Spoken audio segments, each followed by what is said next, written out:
21 seconds left. West looking into the end zone. Villegas, he's got a touchdown! Unbelievable!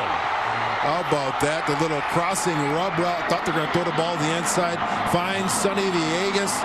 Mason West is a quarterback, and a pretty good one at that. He's ranked the 13th best high school quarterback in the state of Minnesota, and he recently put up 4 touchdowns in the opening game of his senior year. So when the Blackhawks made him a first-round pick, even though he's never even played hockey full-time, the criticisms were rampant. But when Kyle Davidson had the opportunity to justify the pick, he instead essentially implied that the trade-up was poor value on paper, that West was not a typical first-round grade because of how far behind the curve he was developmentally, and that the decision to trade up for him was a swing for the fences that even Javi Baez would be jealous of. So why would the Blackhawks make this move with all of this in mind, and will Mason West repay that faith? To answer these questions, we'll start by exploring Mason West's unique multi-sport background to understand how he became such an intriguing first-round pick. From there, we'll dive into the strengths that made the Blackhawks take such a big swing on him, the weaknesses that he'll need to address to reach his ceiling, and the unique factors that make him one of the most high upside prospects in this draft class. And if you stick around until the end, we'll lay out his projected development path and the key milestones ahead on his journey to becoming a Chicago Blackhawk. But before we go any further, 79.6% of you are not subscribed.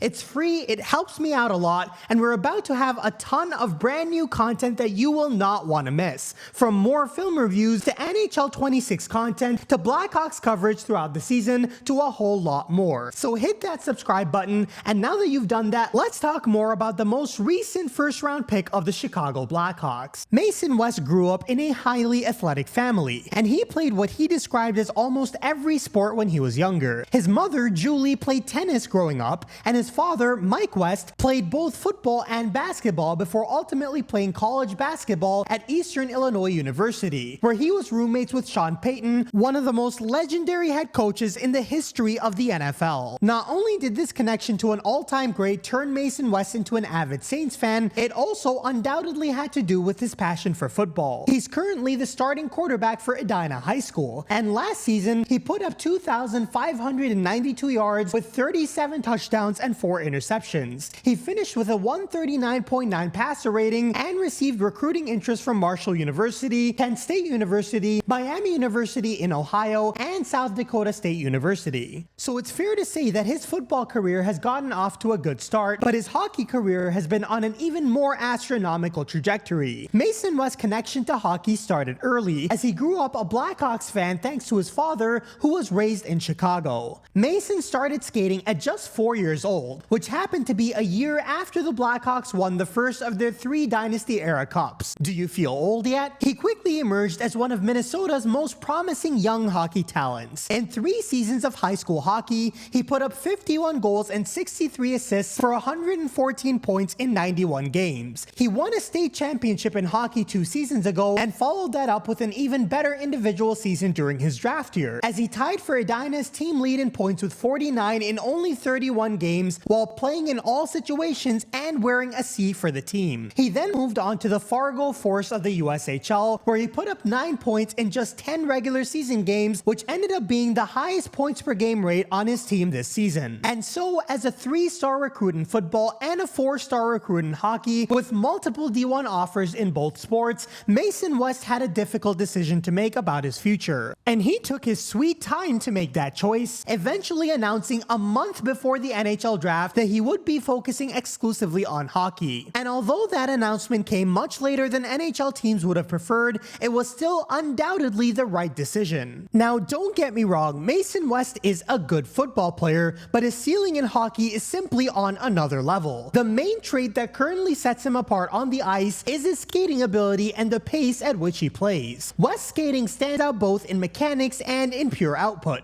His stride is fundamentally sound with strong edge control and a deep knee flexion that gives him explosive power through each push. Even though his top speed is not quite comparable with the best skaters in the world, he has great acceleration and a good change of direction, forcing defenders to constantly second guess their gap control. And once he has them on their heels, he has a true second gear that allows him to blow past them in transition. Everything good that he currently does begins and ends with his skating, as this clip perfectly demonstrates. Here, Tri-City breaks the puck in and West is the last forward. The puck bounces over to him, and I want you to know this defender's positioning in this frame. He's positioned really well between Mason West and the offensive blue line, but unfortunately for him, that good starting positioning does not matter because look at this quick turn to instantly turn defense into offense. The defender thought he had the advantage, but West blew past him effortlessly and left him in the universal "will you marry me" pose. And even though this brilliant turn didn't amount to anything because his teammate ends up getting dispossessed, it's still a reminder that Mason West's raw skating ability has the potential to be a truly game-changing skill. And at this stage, it stands out most clearly when working in tandem with his high-end motor. This is by far the most consistently evident strength in his game, because the moment you open one of his games, you'll immediately notice that West is almost always in motion. He's not just a north and south player either. His motor allows him to continually pressure defenders on the forecheck, to backcheck hard in transition, and to close space quickly with his length and stride. This is extremely important for a raw player like Mason West, because even in games where his execution falters, which we'll talk about a bit later in the video, his work rate still creates second chances, forces turnovers, and keeps him engaged in all three zones. And that by itself elevates his projection and keeps him as an important piece of his team as the other elements of his skill set still continue to develop. Every team in the NHL needs energy players, and Mason West is full of energy. And I find it interesting that his speed and his motor are two of his biggest standout traits on the ice, since Mason West actually credits the speed of hockey with helping him slow down the game when he's playing quarterback on the gridiron. He said, obviously hockey guys move faster, but I feel that kind of makes football a little easier because if people aren't as fast, then I'm already kind of seeing where people are going to go. And just like playing hockey helps him slow down the game of football, playing football helps him out a ton on the ice as well. Football is one of the most tactically complex sports, and quarterbacks have a very unique set of responsibilities based on the type of offense they play in. There are spread offenses that stretch defenses horizontally and vertically with 3 to 5 wide receivers and get the ball out quickly, demanding that quarterbacks scan the entire field, diagnose coverages pre-snap, and work through full progressions efficiently. There are air raid offenses, which are pass-heavy systems built on simplified concepts, wide receiver spacing, and natural arm talent, allowing the quarterback to make quick and decisive throws without usually progressing beyond 1 or 2 reads. There are West Coast offenses that blend running and passing while relying on timing-based short to medium throws, requiring the quarterback to master precise timing and chemistry with his receivers. There are option-heavy schemes that specifically showcase the athleticism of the quarterback, as they require reading a specific defender's leverage to determine whether to hand off, run, or pass. There are power run offenses that emphasize running the ball between the tackles, requiring the quarterback to excel in ball handling. With Edina, Mason West plays in a spread offense, which emphasizes scanning a lot since the quarterback is required to evaluate all areas of the field, identify defensive formations, have excellent spatial awareness, and get the ball to his playmakers quickly and in rhythm. Take a listen. Being a quarterback can certainly help you on the ice rink. How does being a quarterback help an ice hockey player at a high level?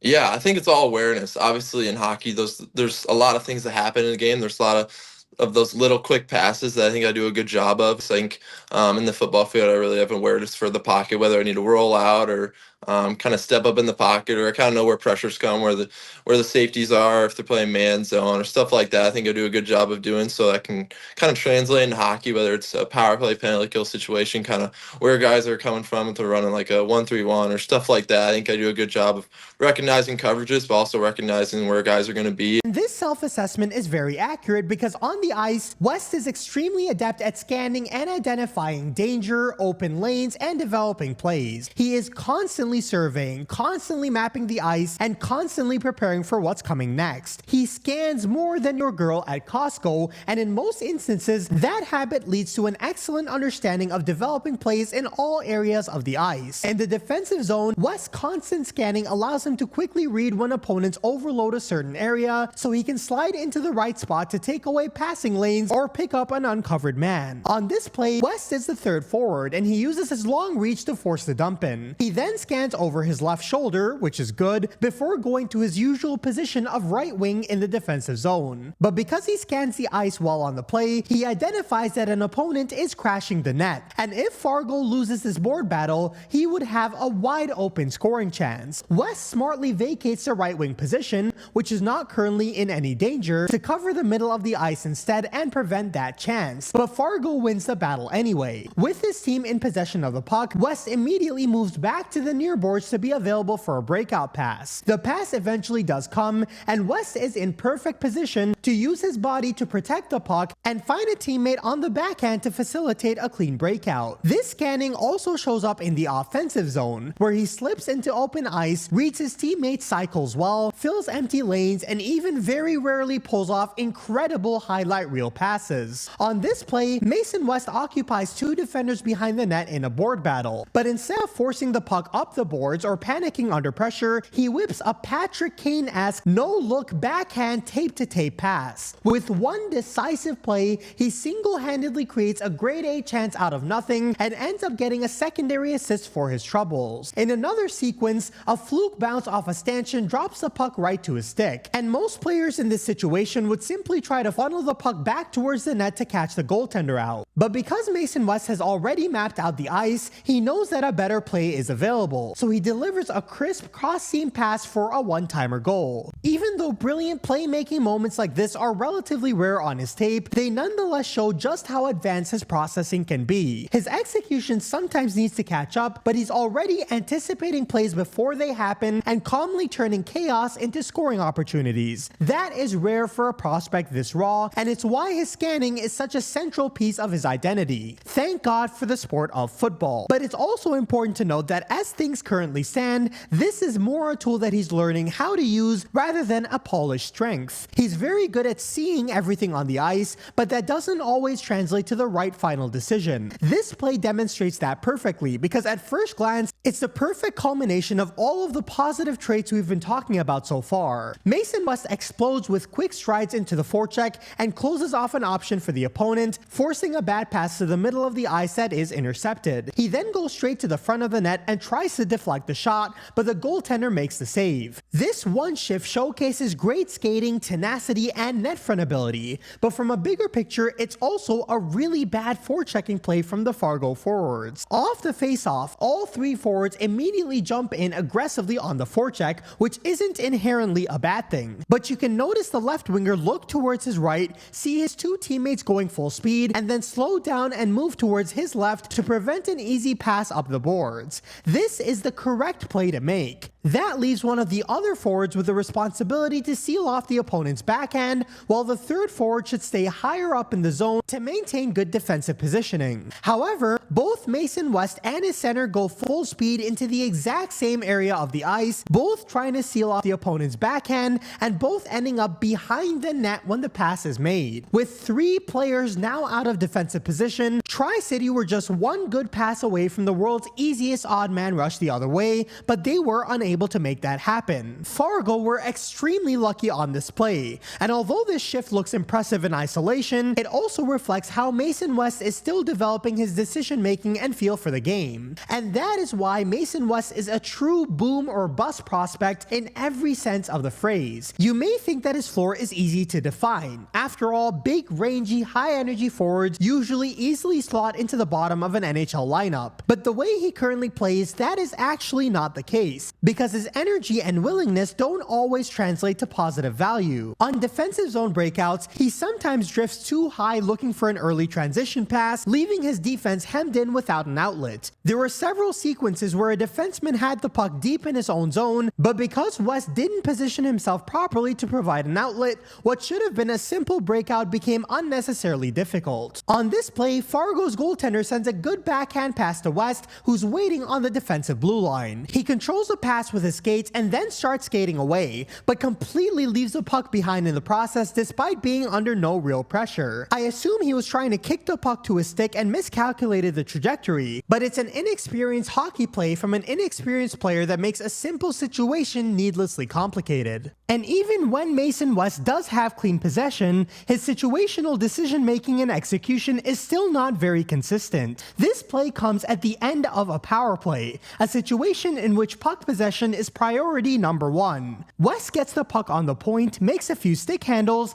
and then his pass to an open teammate misses him and ends up outside of the zone, thus ending Edina's sustained pressure. It's obviously the right read and it's a simple pass, but the execution is nowhere near good enough. And this is far from the only time that he makes a simple mistake in execution at the worst possible time. On this play, this time in transition, West accelerates to gain control of the puck and then attempts to slip it through the defender's legs to himself. His hands let him down, which they tend to do at times, and the puck is intercepted. To add insult to injury, he ends up sprawled on the ice and loses a glove in the process. But the worst thing about this play was not the fact that his deke attempt didn't work. This is a clear-cut 3-on-2 for Fargo from the neutral zone in. And instead of immediately involving his two teammates to maximize the numbers advantage like any experienced player would do, Mason West tries to take on a defender one-on-one and turns the puck over, wasting a golden opportunity in the process. And if you're trying to project his floor as a bottom 6 energy player, these mistakes are a big issue, because those roles are built entirely around sustaining pressure and swinging momentum. These kinds of mistakes have the exact opposite effect, and NHL coaches would not have patience with this for long. So if he does not iron these issues out, his floor as a prospect is extremely low. But at the same time, Mason West is also one of very few Blackhawks prospects whose ceiling is genuinely unlimited. Many of his biggest theoretical strengths don't even show up on his tape yet because he hasn't figured out how to use them. And if you think I'm exaggerating, let me give you two extremely obvious examples. As a young 18-year-old, Mason West is already 6'7" tall and 225 pounds, and he plans to gain even more weight before Fargo's season starts. His towering height does show up from time to time on his tape, like it does on this play. Here, the right defenseman pinches down low, so West instinctively covers his position and patiently waits for the battle to complete instead of trying to force the issue. Unfortunately, Tri-City wins the battle and the puck goes straight the other way, leaving West in what would have been a nightmare situation for most forwards, a defensive one-on-one situation. But Mason West remained calm, forcing the forward to the outside of the ice and away from the danger area, and even getting a poke check in to force the puck into the corner and eliminate the danger altogether. You can really see how much of an advantage his size gives him here, because even though he was extremely conservative with his gap control, which is the safe option that most forwards not named Adrian Kempe would take in this situation, because he was vaguely in the right position, there was absolutely nowhere the opponent could go with the puck. West's long reach and mobility give him a margin for error that other players simply don't have, and that's really important for a very raw prospect's confidence and development. But although he does use his reach to his advantage from time to time, the physical potential of his ideal power forward build almost never shows up on tape. He's built like a Mack truck, and the scary part is he doesn't even know it yet. This clip is one of very few times that he showcases how effective he can be when he uses that physicality. As his teammate gets a really nice turnover on the forecheck, West goes flying in and crashes the net,